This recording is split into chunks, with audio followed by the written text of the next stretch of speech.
दोस्तों, आप सभी का स्वागत है श्री राम डिफेंस एकेडमी के लर्निंग ऐप पर। तो जैसे कि मैं आपको जीएस एंड जीके का पोर्शन करवा रहा था, जिसमें मैं आपको अधिकतर जो टॉपिक करवा रहा था वो जीके के पोर्शन करवा रहा था।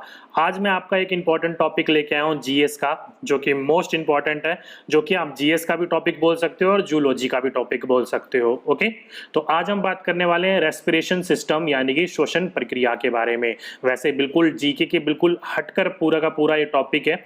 ये पूरा का पूरा टॉपिक पढ़ने के बाद वीडियो के एंड में मुझे जरूर लिखकर बताइएगा ये पूरा का पूरा टॉपिक जो आपको मैं अलग बिल्कुल हटकर पढ़ा रहा हूं वो आपको कैसा लगा। अच्छा लगा तो मुझे नीचे कमेंट बॉक्स में कमेंट करके जरूर बताइएगा। ओके, तो पहले हम बात करेंगे रेस्पिरेशन यानी कि श्वसन प्रक्रिया के बारे में, और वीडियो के एंड में मैंने उससे रिलेटेड कुछ महत्वपूर्ण प्रश्न, इंपॉर्टेंट क्वेश्चन डाल रखे हैं जो कि आपके आने वाले एग्जाम्स में या प्रीवियस एग्जाम्स में कई बार पूछे जा चुके हैं। ओके, तो पहले हम जो बात करेंगे वो रेस्पिरेशन सिस्टम, जो कि पूरा का पूरा मैं आपको मैप पर समझाने की कोशिश करूंगा, जो कि मनुष्य के चित्र जैसे साइंस वगैरह में हम पढ़ते हैं वैसे चित्र बनाकर अच्छी तरीके से समझाने की कोशिश करूंगा। जितने भी आपके red blood cells, white blood cells, जितने भी आपका ऑक्सीजन लेने में काम आते हैं वो सारे का सारा मैं आपको किस पर बताऊंगा, फिगर के द्वारा बताऊंगा। ओके, तो लेक्चर को आप एंड तक देखते रहिएगा और वीडियो के एंड में क्वेश्चंस को जरूर लगाकर देखिएगा, और फीडबैक में क्वेश्चनों के आंसर मुझे जरूर लिखकर बताइएगा कि कितने ठीक हुए, ताकि मुझे पता चल सके कि आपको ये पूरा का पूरा टॉपिक जो मैंने समझाया है वो कैसा लगा है। ओके, तो नोटबुक निकालिए और आज की डेट डालिए, लिख लीजिए आज का अपना नेक्स्ट टॉपिक रेस्पिरेशन, मतलब श्वसन जो प्रक्रिया होती है, हम सांस किस प्रकार से लेते हैं उससे रिलेटेड। अब देखो, जंतु जो होते हैं आपका एक पूरा का पूरा जूलॉजी से रिलेटेड होता है, क्योंकि जूलॉजी को दो पार्टों में बटा हुआ है, जो कि एक कोशिकाएं वाले होते हैं और जो बहुकोशिकाएं वाले होते हैं। तो बहुकोशिकाओं में जो आपका एक प्राणी होता है, जो कि मनुष्य भी शामिल होता है, जिसमें 9 प्रकार के जीव जंतु शामिल होते हैं। ओके, तो उनमें से एक आपका प्राणी कौन होता है, मनुष्य। तो मनुष्य में से मैं आपको एक चीज करवा रहा हूं, जो कि क्या है, हमारा श्वसन, यानी कि जब हम सांस लेते हैं वो किस प्रकार से कार्य करता है। इंपॉर्टेंट क्वेश्चन यहाँ से पूछे जाते हैं, काफी इंपॉर्टेंट टॉपिक है ये आपका। तो सांस लेना यानी कि श्वसन लेना कैसी प्रकार है, कैसी प्रक्रिया है, तो आप सभी को पता है जो इस पृथ्वी पर जीवित वस्तु है, जीवित प्राणी है, वो सांस लेता है, उसी को क्या कहा जाता है, श्वसन कहा जाता है। लेकिन सिंपल और शाब्दिक अर्थों में, साइंस की भाषा में बात करी जाए तो खाद्य पदार्थ का ऑक्सीकरण यानी कि आपका ऑक्सीडेशन को ही श्वसन कहते हैं। फॉर एग्जांपल, जो आप जो कार्बोहाइड्रेट लेते हो, मतलब जो आप बोल सकते हो एक तरीके से कि पूरा का पूरा जो ग्लूकोज होता है, जैसे कि आप भोजन प्राप्त करते हो तो क्या मिलता है आपको, कार्बोहाइड्रेट या फिर ग्लूकोज इसी रूप में आपको प्राप्त होती है, जो कि क्या होती है, एक तरीके से ऊर्जा। उसके साथ साथ में क्या लेते हो आप, O2 लेते हो यानी कि सांस लेते हो, तो वही आगे जाकर किस रूप में परिवर्तित हो जाता है, CO2 यानी कार्बन डाइऑक्साइड में उत्पन्न होता है, उसके साथ साथ में H2 यानी कि जल उत्पन्न होता है, और फिर आपका वो ऊर्जा में कन्वर्ट हो जाता है। ओके, तो उसी पूरी की पूरी प्रक्रिया को क्या कहा जाता है, आपके श्वसन कहा जाता है। जो कि अगर आप कहा जाए कि मनुष्य जो होता है वो श्वसन की जो दर होती है उसकी प्रति मिनट कितनी होती है, तो 12 से लेकर 15 बार वो सांस लेता है प्रति मिनट। तो आप एनुअल एवरेज नापने की कोशिश करोगे तो आप देखिएगा, जब आप सांस लोगे ना तो 1 मिनट में 12 से 15 बार ले पाओगे। ओके, और वही जब आप फिजिकल एक्टिविटीज करते हो तो वही आपकी 20 गुना ज्यादा तीव्र गति से ले पाते हो सांस। ओके, जैसे कि रनिंग हो गया, मतलब कोई आपके पीछे कुत्ता भाग जाए तो आपने देखते हो कितनी जोर से भागते हो आप, और आपकी उसी प्रक्रिया में जो सांस की प्रक्रिया होगी वो कितनी हो जाती है, वो 20 गुना तेज हो जाती है। लेकिन ध्यान रखिएगा, औसत रूप में देखा जाए तो एक व्यक्ति या एक मनुष्य जो होगा वो प्रति मिनट 12 से 15 बार सांस लेता है। पूछा गया क्वेश्चन है, इंपॉर्टेंट है, ध्यान रखिएगा। और उसी के साथ साथ में जो मनुष्य होता है, मनुष्य में जो श्वसन प्रक्रिया का नियंत्रण करता है वो जो मस्तिष्क का कौन सा भाग करता है, तो मस्तिष्क का मेडुला ऑब्लोंगेटा के द्वारा नियंत्रण किया जाता है। ओके, तो ये क्वेश्चन पूछा जा चुका है, ध्यान रखिएगा कि मनुष्य जो सांस की प्रक्रिया होती है वो मस्तिष्क के किस भाग से नियंत्रण किया जाता है, तो मेडुला ऑब्लोंगेटा के द्वारा वो नियंत्रण किया जाता है। ओके, अब देखिए जो श्वसन प्रक्रिया है यानी कि जो रेस्पिरेशन है उसको मुख्यतः 3 भागों में हम बांटकर आराम से समझ सकते हैं। जो कि पहला भाग हम समझेंगे बाह्य श्वसन, मतलब एक्सटर्नल रेस्पिरेशन जो होता है उसमें जो हम समझेंगे वो बाहरी श्वसन के बारे में समझेंगे। जैसे कि जब हम सांस लेते हैं तो O2 यानी कि ऑक्सीजन हम अंदर लेते हैं और कार्बन डाइऑक्साइड CO2 बाहर छोड़ते हैं। तो उस प्रक्रिया के द्वारा हम कौन सी गैस लेते हैं और छोड़ते द्वारा हम कौन कौन सी गैस छोड़ते हैं, उस चीज को हम इस पार्ट में पढ़ने की कोशिश करेंगे, समझने की कोशिश करेंगे। दूसरा हम समझेंगे गैसों का शरीर में परिवहन, यानी कि जो हम गैस लेते हैं वो हमारे लंग्स तक जाते हैं और लंग्स से वो बाकी सेल तक कैसे पहुंचता है उसके, यानी कि कोशिकाओं तक कैसे पहुंचता है उसके बारे में बात करेंगे।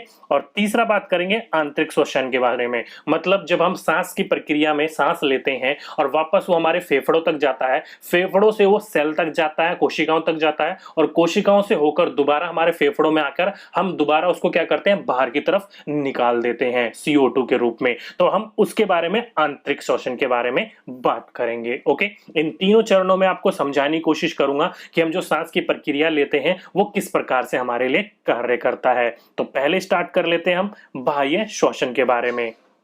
तो पहला टॉपिक लिख लीजिए अपना, बाह्य श्वसन यानी कि एक्सटर्नल रेस्पिरेशन जिसे आप इंग्लिश में कहते हो। इसमें क्या होता है या शाब्दिक अर्थ में इसको कहा जाए तो क्या बोल सकते हैं, तो ऑक्सीजन का शरीर में आना और कार्बन डाइऑक्साइड यानी कि CO2 का शरीर से बाहर जाना ही क्या कहलाता है, बाह्य श्वसन कहलाता है। फॉर एग्जाम्पल, यानी कि आप एक सरल शाब्दिक रूप में कहा जाए साइंस की भाषा में, तो प्राणी और जो वातावरण के बीच में जो श्वसन गैसें होती हैं जैसे कि ऑक्सीजन हो गया, CO2 हो गया, इसका जो आप आदान प्रदान करते हो उसी को क्या कहा जाता है, बाह्य श्वसन कहा जाता है। बिल्कुल शाब्दिक सरल शब्दों में लिख रखा है मैंने आपके लिए कि ऑक्सीजन का शरीर में आना और CO2 कार्बन डाइऑक्साइड का शरीर से बाहर जाना, मतलब आप ऑक्सीजन और CO2 का आदान प्रदान कर रहे हो, उसी को क्या कहा जाता है, बाह्य श्वसन कहा जाता है। ओके, तो देखो जब आप सांस लेते हो तो उस प्रक्रिया को क्या कहा जाता है, तो उस प्रक्रिया को कहा जाता है निश्वासन। ओके, और जब आप सांस छोड़ते हो मतलब वापस CO2 के रूप में उसे बाहर निकालते हो, उस प्रक्रिया को क्या कहा जाता है, तो उस प्रक्रिया को कहा जाता है उच्छ्वासन। ओके,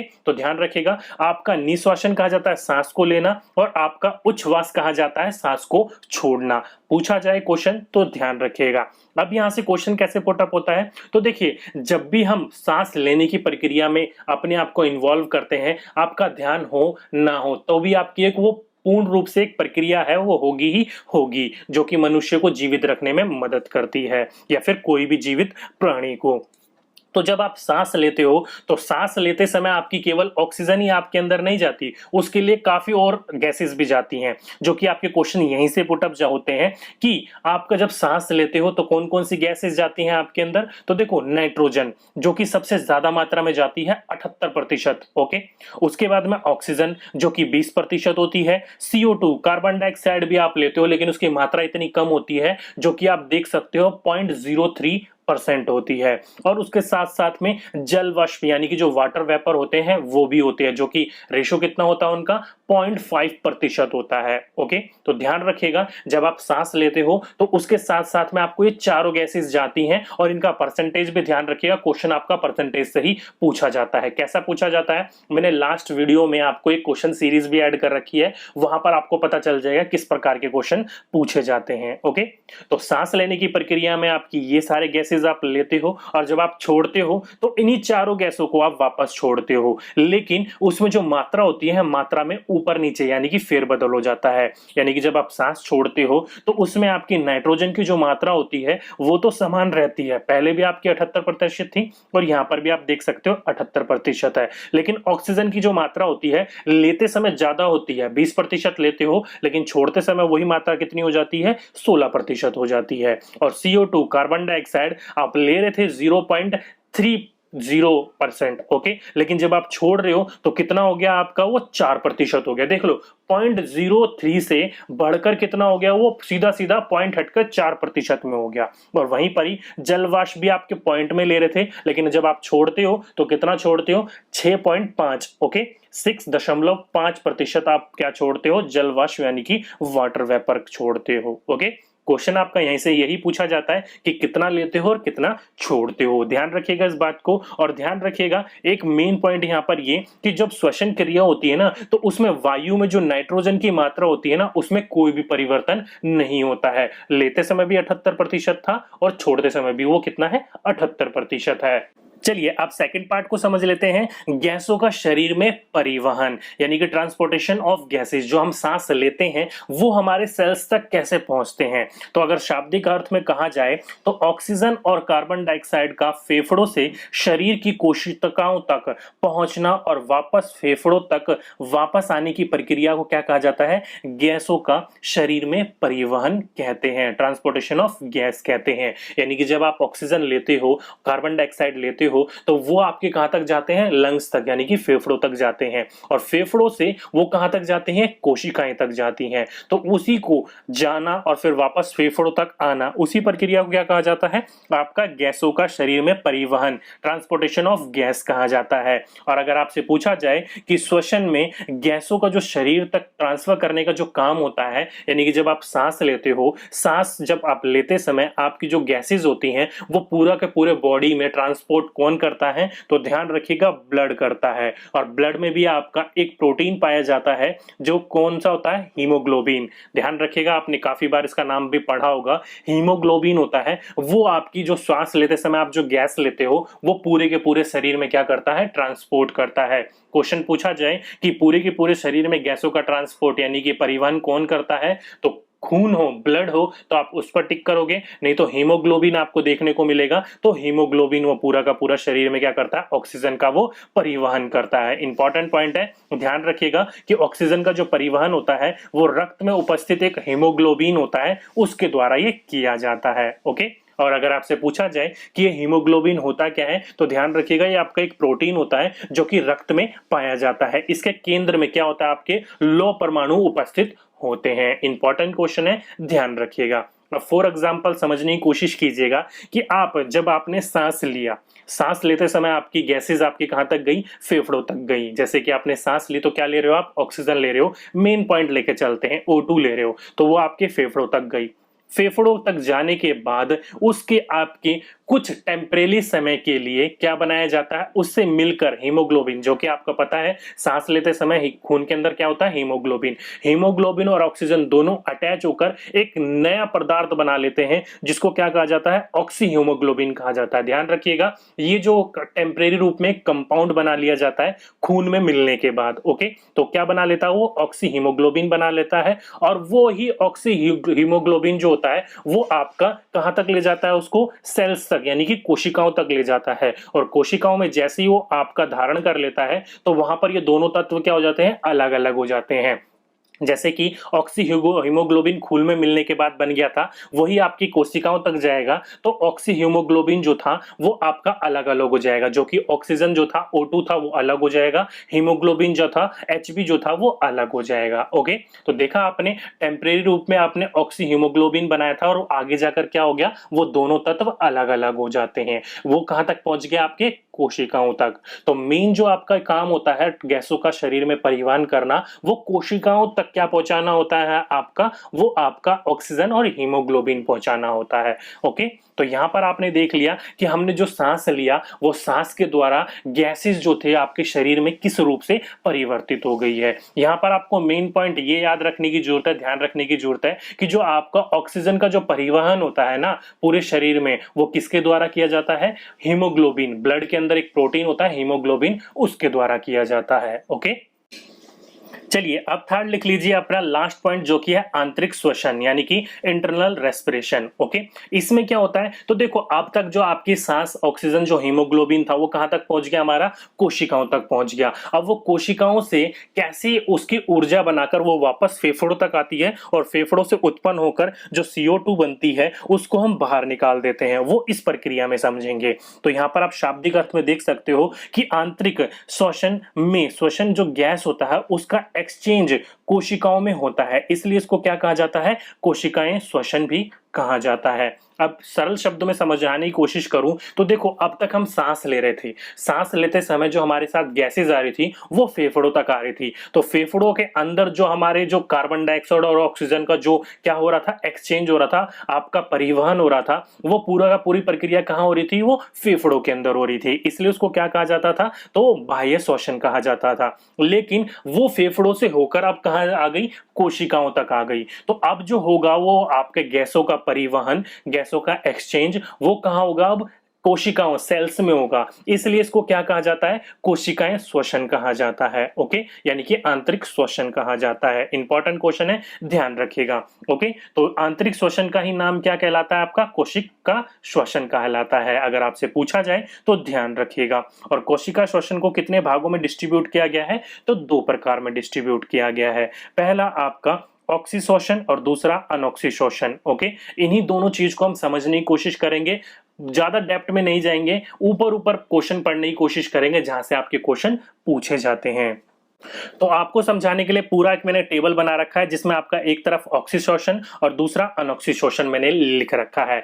दोनों को अच्छी तरीके से समझाने की कोशिश करूंगा, एक बाय वन करके। ओके, पहला पढ़ लेते हैं हम ऑक्सीशोषण के बारे में। अब ये होता क्या है, सरल शब्दों में कहा जाए तो ध्यान रखिएगा, इसमें ऑक्सीजन की उपस्थिति में ग्लूकोज के अणु को पूरा ऑक्सीकरण होता है, उसी को क्या कहा जाता है, ऑक्सीशोषण कहा जाता है। देखो, देखने से ही, पढ़ने से पता लग जाता है कि ऑक्सी और अनऑक्सी मतलब एक जगह आपका वो क्या होगा, ऑक्सीजन की प्रस्तुति होगी और एक जगह ऑक्सीजन की प्रस्तुतिकरण नहीं होगी। तो यहाँ पर ऑक्सीशोषण था, तो इसमें ऑक्सीजन की उपस्थिति में जो ग्लूकोज होते हैं ना, उसको अणु को क्या करा जाता है, पूरा का पूरा जो मॉड्यूलर होते हैं आपके, उनको क्या करा जाता है, कंप्लीट ऑक्सीडेशन करा जाता है, उनका ऑक्सीकरण होता है, इसलिए उसको क्या कहा जाता है, आपका ऑक्सीशोषण कहा जाता है। जिसमें आपके ऑक्सीशोषण में आपके जो सबसे इंपॉर्टेंट पॉइंट पाया जाता है, जो कि क्या होता है, माइटोकॉन्ड्रिया। ध्यान रखिएगा, माइटोकॉन्ड्रिया जो होती है उसमें विशेष एंजाइम उपस्थिति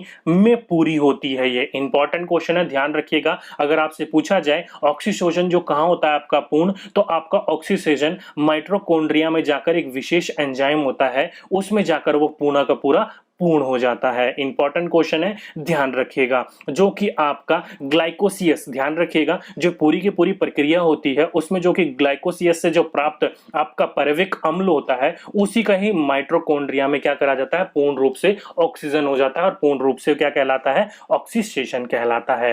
अगर क्वेश्चन पूछा जाए तो इंपॉर्टेंट है, ध्यान रखिएगा कि आपका जो ऑक्सीशोषण है वो कहां पर कंप्लीट होता है, जाकर माइटोकॉन्ड्रिया में होता है। इंपॉर्टेंट क्वेश्चन है, ध्यान रखिएगा। ओके, जो कि आप जब ये पूरी की पूरी ऊर्जा प्राप्त होती है तो CO2 प्लस में H2O यानी कार्बन डाइऑक्साइड प्लस में जल, और पूरा का पूरा जो आपको ये ऊर्जा प्राप्त कराती है वो कितनी ऊर्जा देती है, तो 36 ATP ऊर्जा उत्पन्न करती है। अब यहां पर क्या कहलाएंगे बच्चे कि सर ये ATP क्या होता है, तो ध्यान रखिएगा, ATP फॉर एग्जांपल के रूप में अगर आपको शरीर को कोई ऊर्जा चाहिए होती है तो ऊर्जा आप किस रूप में लेते हो, खाना खाने के रूप में तो लेते हो। अब खाना वो कैसा हो सकता है, चाहे वो आपका फल फ्रूट हो या फिर आपका रोटी हो, चाहे वो किसी भी प्रकार का अनाज हो, जिसका क्या है, पूरा का पूरा एक रूप है, पूरी की पूरी एक संरचना है, तो उसी को ऊर्जा के रूप में आप समझ सकते हो। ATP की फुल फॉर्म कही गई है, उसको ATP का रूप दिया है। ओके, आपके लिए बस इतना ही इंपॉर्टेंट है, ध्यान रखिएगा। ATP आप क्या कर सकते हो कि एक ऊर्जा का रूप में संशोधित किया जाता है, जो कि कितना में ऑक्सीशोषण में मिलता है,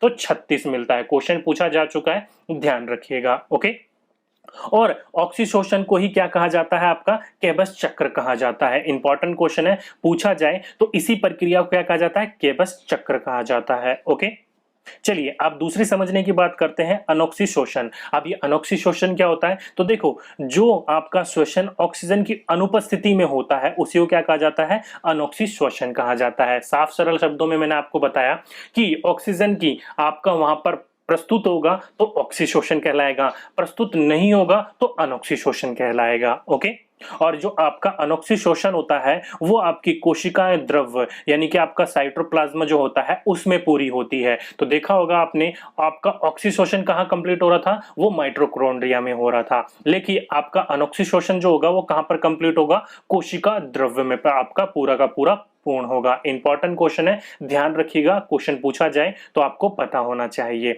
जो कि आपकी पूरी की पूरी प्रक्रिया में जब आता आपका ये, जब आप कार्बोहाइड्रेट यानी जो ग्लूकोज लेते हो, उस चीज का जो आपका आंशिक विघटन होता है सेल्सों का, वो किस रूप में होता है, परिविक अम्ल में होता है। और आपकी ये कितनी ऊर्जा प्राप्त कराता है आपको, वो प्राप्त तो कराता है, उत्पन्न तो करता है 4 एटीपी ऊर्जा उत्पन्न करता है, लेकिन आपको मिलती कितनी है? तो 2 एटीपी ऊर्जा मिलती है। इंपॉर्टेंट क्वेश्चन है, ध्यान रखिएगा। उत्पन्न होती है 4 एटीपी, लेकिन आपको मिलती कितनी है? 2 एटीपी। बाकी 2 एटीपी जो खर्च हो जाती है उसको उत्पन्न करने के लिए। ओके, तो 2 एटीपी आपको मिलती है अनऑक्सीशोषण से और आपकी 36 एटीपी मिलती है आपके ऑक्सीशोषण से। दोनों मिलाकर कितनी हो गई? तो 36 जमा 2 38 हो गई। तो आपसे क्वेश्चन पूछा जाए कि आपकी कोशिकाएं शोषण में यानी कि आंतरिक शोषण में जो आपका एक ग्लूकोज के पूर्ण ऑक्सीकरण पर कुल कितना आपको एटीपी ऊर्जा प्राप्त होती है? तो ध्यान रखिएगा 38 एटीपी ऊर्जा प्राप्त होती है। पूछा गया क्वेश्चन है, इसलिए बार बार मैं आपको फोकस कर रहा हूं यहां पर। ओके,